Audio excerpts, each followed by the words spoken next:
বিসমিল্লাহির রহমানির রহিম। আমি আখতারুল আলম সোহেল, ঢাকা 10 আসনের বাংলাদেশ জামাত ইসলামী মনোনীত প্রার্থী অ্যাডভোকেট জসিমউদ্দিন সরকার, চিফ এজেন্ট।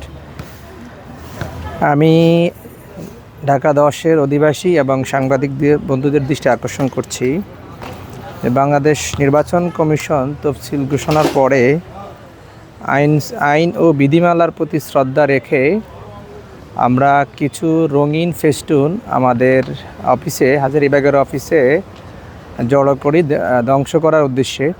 কিন্তু ইতিমধ্যেই একটি উশৃঙ্খল এবং উদ্দেশ্যপ্রণোদিত মহল এই কার্যক্রমের ভিডিও ধারণ করে বিভ্রান্তিকর প্রোপাগান্ডা ছড়ানোর অপচেষ্টা চালাচ্ছে, যা অত্যন্ত দুঃখজনক ও নিন্দনীয়।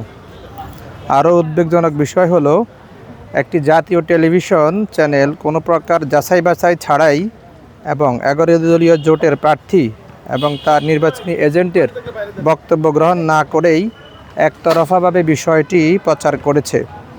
আমরা এই অপপ্রচার ও পক্ষপাত দুষ্ট প্রচারের তীব্র নিন্দা ও প্রতিবাদ জানাচ্ছি এবং সংশ্লিষ্ট সকলকে দায়িত্বশীল ও বস্তুনিষ্ঠ সাংবাদিকতা চর্চার আহ্বান জানাই। ধন্যবাদ।